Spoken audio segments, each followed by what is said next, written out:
fajn. Inspiracijski podcast z Majo Monroe.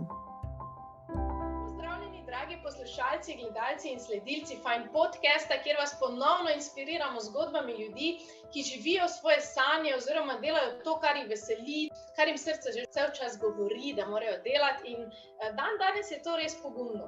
In zato je danes v našem Fajn podcastu z mano Katja Toplak, čudovita ženskica, mamica 2 otrok in lastnica butika za oblačila Perfect Dress Code. Katja, pozdravljena. Zdravo, zdravo. Katja, tako kot sem napovedala, že mene fascinira tvoj pogum, še posebej v teh težkih časih, zaradi tega, ker vseeno majhni butiki, majhni biznisi, manjši lokali so res odvisni, se mi zdi, od nekega tega vsakodnevnega prometa, od tega, da ljudje se vračajo, nimajo nekih velikih zalog, da tako rečem, nimajo nekega velikega suporta korporativnega zadaj in moraš biti pogumen, da vztrajaš. Kaj bi ti rekla, da je pri tebi tisto glavni drive v tebi noter, da ne dvigneš rok in rečeš, jaz grem v službo? Gledala sem podcast tudi za Petro Škarja. Vsi to rečemo enkrat, ne, mislim, ampak ja, v bistvu je velik support od družine, res velik support, in če nekaj delaš z srcem, potem tudi ne kar tako dvigneš roko, ne, ker si nekaj ustvarjal, to so tvoje sanje, začel si na tem graditi, tako da ne smeš odnehati, ne, za kar tak, ne, ker potem si nisi izpolnil sanje, ne. Prav ti sigurno, jaz sem prepričana, da si imela te momente ali pa da jih imaš, naprimer, ali jih ni, ali si ti že zapreš pred vrata in jih ni, ali imaš in kako se bolj tistih momentih, veš, kaj tisto, kar tebe potegne nazaj k srcu? Glej, Maja, zagotovo so taki momenti, ker, glej, to je, ti si varen, če greš v službo, oddelaš 8 ur, prideš domov in imaš, ne vem, 5., 15. denar na računu, ne? Jaz sem lastnica butika več kot leto dni, denarja na računu še seveda ni, ampak denar je posledica, ki pride, če nekaj delaš za srcem, ne? Tako da denar bo tudi enkrat prišel, ne? Tako ko rečejo, mislim, zvest moraš biti sam sebi, res si napisati cilje, delati in strmeti samo to. Moraš, ne smeš, veš, če bi roke dvignil, bi potem v bistvu razočaral bi tudi sebe, ne? Če bi kar tako hitro dvignil roke, ne? Nad neko situacijo, ne? To pa je v bistvu najhujše, ne glede na to, koliko mislimo, da na nas zunanji dejavniki vplivajo, to, kako v bistvu sami na sebe vplivamo, se globoko v sebi zavedamo, da je najhujše, če sebe razočaraš oziroma sebe pustiš na cedilu. Zagotovo. Poleg tega pa si ti izrekla v enem od najnih pogovorov prejšnjih že en tak zelo zanimiv stavek, ne? Ki ga bom zdaj prebrala. Ja. Če si lahko enkrat zgradil, boš lahko spet zgradil. In to mi je bilo res tako dobro, zato ker če ti sprejmeš možnost propada, ker se zavedaš svoje moči, da si sploh enkrat zgradil in da lahko vedno znova zgradiš, se mi zdi, da si bolj malo tak safe pred bolečino. Ja, v bistvu je res, no, glej, to so vse materialne stvari, ne. Materialne stvari, tako sem rekla, če si nekaj zgradil, lahko to zgradiš še enkrat. Meni je v bistvu bila ponujena priložnost, da sem jaz uresničila svoje sanje.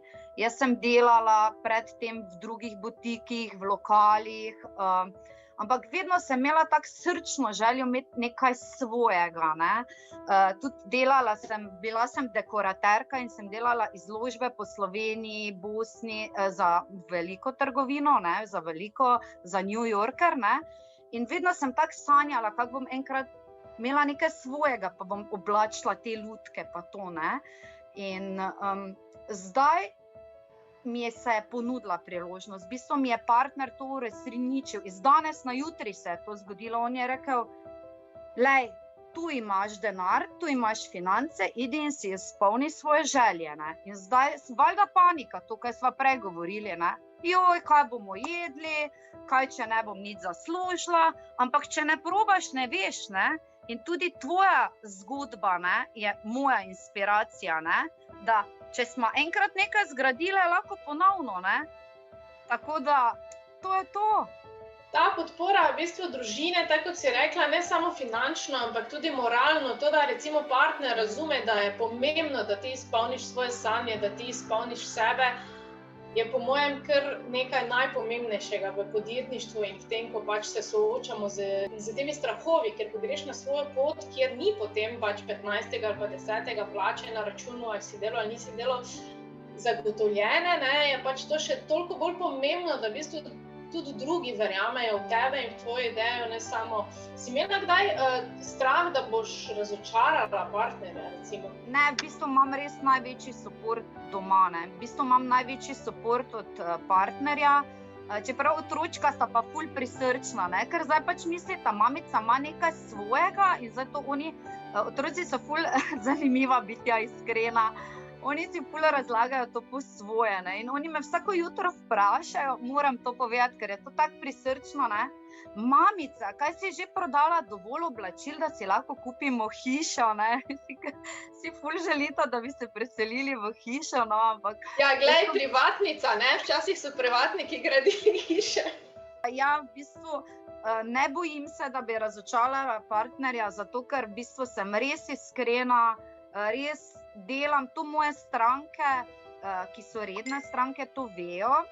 In tudi imela sem primer, da povem, zakaj želim biti iskrena, zakaj želim biti pristna v trgovini.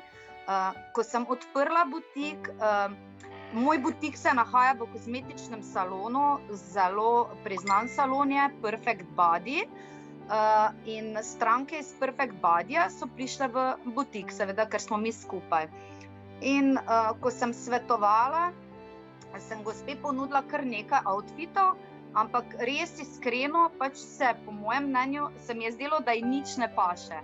In jaz sem to povedala, zato ker pač taka sem. Zakaj bi zdaj nekaj na silo, ne? In gospa je rekla, niste vi tukaj zato, da prodate, ne? Pa sem rekla, da ne, da jaz sem v bistvu tukaj, da ona gre zadovoljna ven, ne? No in ta gospa je moja trenutno najbolj redna stranka. Se pravi, dolgoročno, če si ti res iskren, pristen, da nisi samo tukaj zato, da nekaj prodaš, ampak daš, ne, ti daš svojo inspiracijo, svoje znanje. Moje znanje je pač, da svetujem. Tako da jaz mislim, da to je tudi v bistvu moje poslanstvo in da svetujem iskreno. Tega pa po mojem ni nikjer, tega ne dobite v velikih nakupovalnih centrih, ne? Točno to mi zdaj takoj tudi spominja na najino izkušnjo, ko sem jaz prišla, ti si meni takrat za fajn izkušnjo napisala, pridi, bom ti nekaj pač posodila za to izkušnjo. In jaz sem v bistvu, moj prvi pomislek je bil, nimam cajta za to, grem si jaz nekaj H&M kupiti na hitro. Ampak potem sem rekla, pa daj idi, no, če ti ponudi, zakaj ne? In je bilo res... spet pač tako nepozabno, neprecenljivo, da ti prideš nekomu v salon, da se ti osebno posveti, da je iskren, tako kot si rekla, to ti ne paše. Kako si rekla? Neka sirota Jerica, se spomniš? Ja, ampak... Je bila tista obleka, ki je bila preko koleni. Maja, oprosti, da te prekinem, ampak glej, če jaz tebi nekaj ponudim, kaj ti ne paše in ti to kupiš, na koga leti slaba luč? Saj ne leti na tebe, da si ti kao sirota Jerica, leti na mene, ker bojo ljudje rekli, je pa ki si te to kupila, kdo ti je te to prodal? Se pravi, to je moja slaba reklama. In zadovoljna stranka je najboljša reklama. Res je, da se to gradi zelo počasi, ampak sej, ne? Velike stvari se gradijo počasi, ne? Tako, no, ampak tudi se mi zdi, da bi ful več, da koliko je pomembna ta izkušnja, v bistvu, ko ti greš nekaj kupiti ali pa ko greš v restauracijo in da se to zelo zgublja. Tudi na nek način tudi zdaj za to korona krizo, ko v bistvu se stiska ta mala podjetja, te male butike, butične podjetnike v bistvu v kot in v bistvu preživijo samo ti veliki in najmočnejši, se zgublja ravno potencial za to, da bi to človeškost prišla med ljudi tudi, ne? Kaj osebno v sebi čutiš zdaj, ko se pač to dogaja, na nek način smo ti ta manjši podjetniki onemogočeni za res to svoje srčno poslanstvo delati naprej? Ja, jaz bom iskrena, ne, tako kot sem. Jaz v prvi rundi, ko smo zaprli, ne, o moj bog, meni se je svet porušil. Jaz sem rekla, pa se te to ni res, zdaj mislim, halo, pol leta sem imela butik, pa moram zapreti. Pa to je nemogoče, zdaj to ni bilo moje poslanstvo, tudi mislim, kaj se zdaj to dogaja, ne. Na kar, jaz imam en ful velik plus v butiku, no. Jaz imam v butiku tudi oblačila ene priznane slovenske modne oblikovalke, ki je v bistvu moja sošolka iz fakultete, Barbara Franič. Ona ima svojo blagovno znamko Patricia Pai, no, to, kaj imam danes oblečeno. In ona je rekla, Katja, kaj se ti hecaš? Veš, koliko ljudi pa sedaj vseeno hodi v službo, slikaj, oglašuj, ne moreš se kar tako hitro vdati. No, in v bistvu ona me že v prvem času me je dvignila in jaz sem rekla, ok, res. Mislim, veš, imela sem slabo vest, sem mislila, kaj bom zdaj jaz tu ljudem ponujala oblačila, če pa ne vem, če bojo imeli dovolj za preživetje. Ne? Ampak vseeno so pa ljudje, ki hodijo v službo, ki rabijo kaj novega, menjala se vmes sezona, ne? Tako da je bilo kar povpraševanje kar veliko, bolj pa za trenerkice pa te stvari, ampak glej, smo preživeli, ne? In tako smo prvi val preživeli, tako bomo zdaj tudi drugi val preživeli. In še vse kaj pride, v bistvu, ne? Ja, pa ne bomo, pa bomo zgradili spet znova, ne? Tako, to me, veš, tudi inspirira pri tebi, ko vedno znova zasledim pač recimo na tvojem Facebook pageu, ne, te objave, ne, in kar mi je še posebej všeč recimo pri tebi je, da ti dostikrat pač na sebe oblečeš oblačila in potem pokažeš, kako lahko ena pač ženska iz vsakdanjega življenja, ki ni pač neka manekenka iz visokega modnega sveta, dobro zgleda v različnih v bistvu outfitih, ne. In zdaj, ko sem videla, da si v bistvu to združila še v nek fotoshooting, ki si ga šla prav ven, recimo, se pravi, res ogromno vlagaš truda v to, da bi pač ljudi privabila v svoj butik in s tem, ko daš sebe v bistvu kot model, tudi to pristnost pokažeš, ne.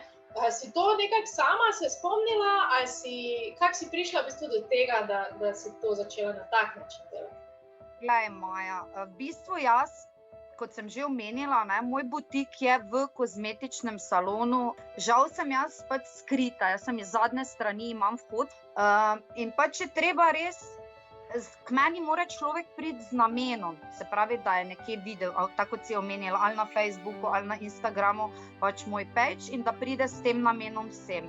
In ja, slikanje zunaj, no, to je pa bilo res zanimivo. To sem ful zbirala pogum, tako kot si je rekla, zaradi tega, ker pač nisem 90-60-90, sem taka, kot sem pač. In sem ful zbirala pogum za ta fotoshooting, ampak res sem si želela to pač narediti.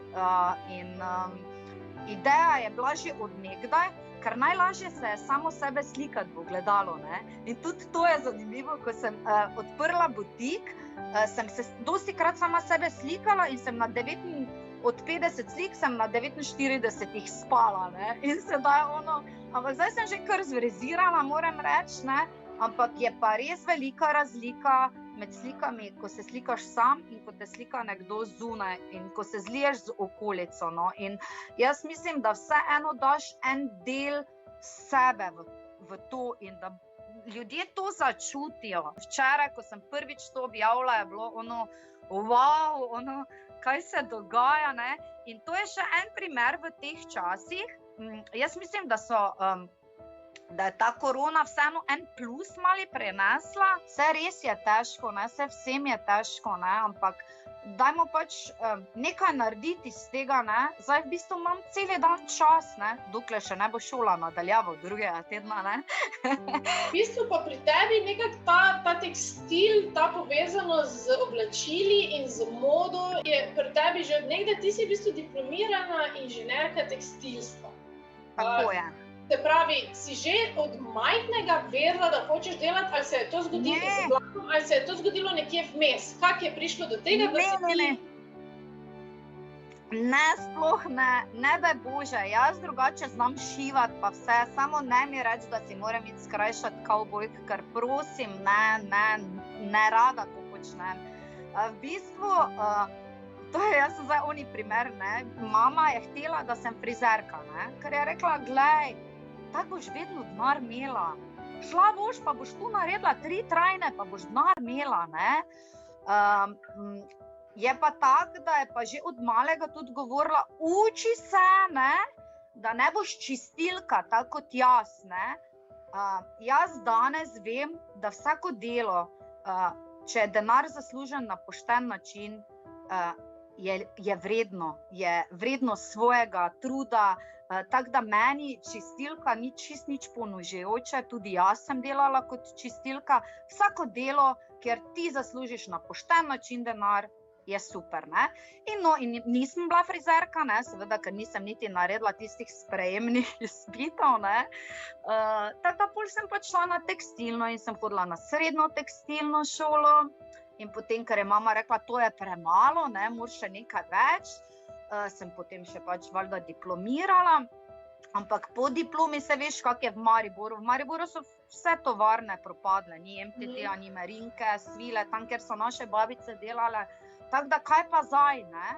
In jaz sem v bistvu bila, delala sem v Promodu, bila sem namestnik poslovodja, že takrat sem se učila tudi delati merchandising.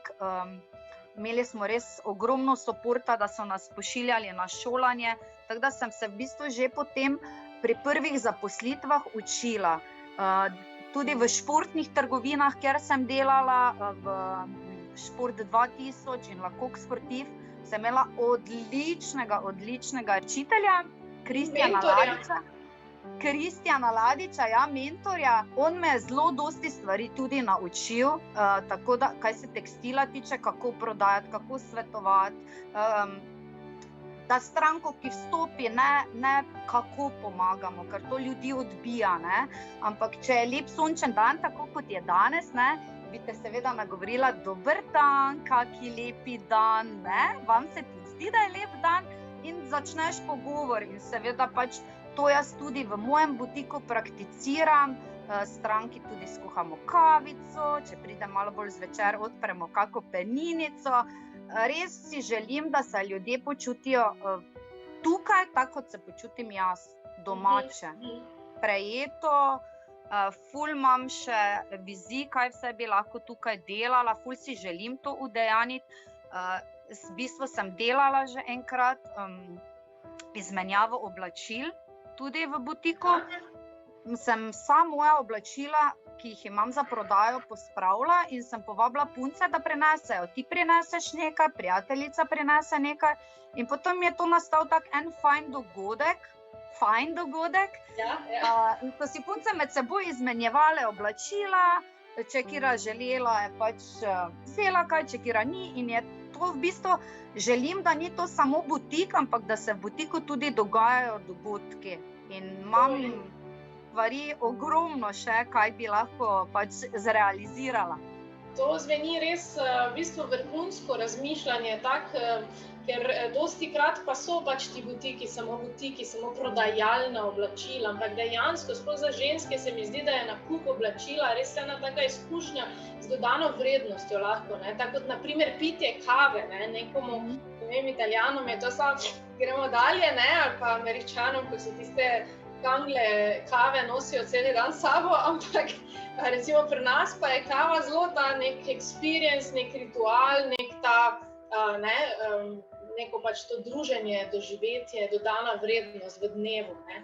In te je prav super poslušati, ampak istočasno sem zdaj zasledila, da si skozi imela tudi nekaj ljudi, veš, ki so te malo usmerjali, na primer mama, praviš, da te je dosti tak nekako malo usmerjala, ti si sicer šla to svojo pot, ampak je ona vedno bila tu in je vedno te nekako, in potem te mentore, ko si imela. In zdaj za konec me mogoče zanima, ker imaš tudi ti 2 otroka, kaj si jima želiš predati, oziroma kako vidiš ti svojo vlogo mame in odraslega človeka v njunem življenju, ki pač se zgledujeta že zdaj, pač v bistvu praviš, da te sprašujeta, kdaj bo mami zgradila hišo, se pravi, že zelo sledita in skušata razumeti, kaj se dogaja. Spet en iskren odgovor, ne. Jaz, če bi vedela, da je tako težko biti mama, ne, mislim. Jaz sem rekla moji mami, ljubica zlata, vse si me naučila v življenju, nisi me pa naučila, kako biti mama. Mislim, ta vloga je res zelo, zelo težka, mislim, sploh pa, ko si podjetnica, ne? Že sam danes zjutraj je rekla Tamara, pa zakaj si skozi na telefonu, ne? Zakaj moraš zdaj strankam odpisovati, ne? Ampak res, zelo težko je te dve zgodbi, mislim, zelo težko je biti podjeten, 100% in 100% biti mama, ne? V bistvu je nemogoče. To je v bistvu nemogoče, ne? Ampak nemogoče je mogoče, Maja, ne? Ja, sej ta nek balans, ne? Ampak se mi zdi, veš, ko se v družbi se ful preveč poudarja, da moraš biti 100% mama in 100% v biznisu, v realnosti pa to ni mogoče in bolj se mogoče ženske ful preveč zafrustriramo s tem, da moramo biti 100 ali pa celo 150, ne? Ja, veš, kak bi rekel, moj dragi, ne? Večje, ko imaš pričakovanja, ne, slabše je za tebe, ne? Pač boljše je, da čim manj pričakuješ od sebe. V večini primerov smo mi tiste, ki smo samokritične, ki joj, za pa tak. In potem si razočarana, ne? Ker si pač neka svoja pričakovanja. Jaz svojim otrokom samo rečem, delajte to, kaj vaju veseli. Vseeno sta še toliko mala, da zdaj ravno o poklicih ne govorimo. Zdaj vidim, da recimo, da veš, se zdaj že pri malčkih vidiš, kaj jim je, kaj radi delajo, kje se radi vključijo. Tako da, glej, kaj se tiče samega poklica, jih jaz ne usmerjam, zato ker sta vseeno stara komaj 5 pa 6 let. Njima je samo res pomembno, da odložim telefon, pa da sem z njima, res z njima, čeprav sem res zelo malo v zadnjih časih, ker zdaj, ko je pač zaprto, je toliko več pač internetne prodaje in pač čutim se dolžna, da pač stranki čim prej odgovorim, tako da. Hvala ti, Katja. Res je bilo inspirativno s tabo govoriti. Vedno znova me presenečajo zgodbe teh nekih nezvezdniških ljudi, ki pa vseeno pač imate ta pogum in sledite svojemu srcu in fajtate v bistvu v vsakodnevnem življenju, zato da lahko pač ste na tej poti, ki jo čutite. In dostikrat pač je zanimivo, koliko lahko en tak človek tudi pove inspirativnega in življenjskega. In ti si danes veliko povedala, nekaj pa je tudi povedal v bistvu tvoj mož, ne? Preko tebe. In s tem bomo danes zaključili, ne imejte prevelikih pričakovanj, zato ker potem boste razočarani in preveč samokritični do sebe in potem avtomatsko narediš blokado. Tako da naj ta moška modrost danes obvelja po tem ženskem pogovoru. Pa naj še obvelja najina, ne? Da vse, kaj si enkrat zgradil, ne, lahko ponovno zgradiš, ne? Yes. In Maja, hvala, da si me povabila v svoj fajn podcast. Res štejem si ful veliko čast, res, da si me povabila, tako da hvala. Hvala tudi tebi in hvala, dragi gledalci, da ste bili z nami, da ste si vzeli ta čas in bodite inspirirani danes v tem ponedeljkovem dnevu. Adijo! Če ste se imeli fajn in želite še več inspirativnih podcastov, se ne pozabite naročiti na naš YouTube kanal, lajkati našo Facebook stran in slediti fajn zgodbi na Instagramu. Bodite fajn, vsak trenutek v dnevu.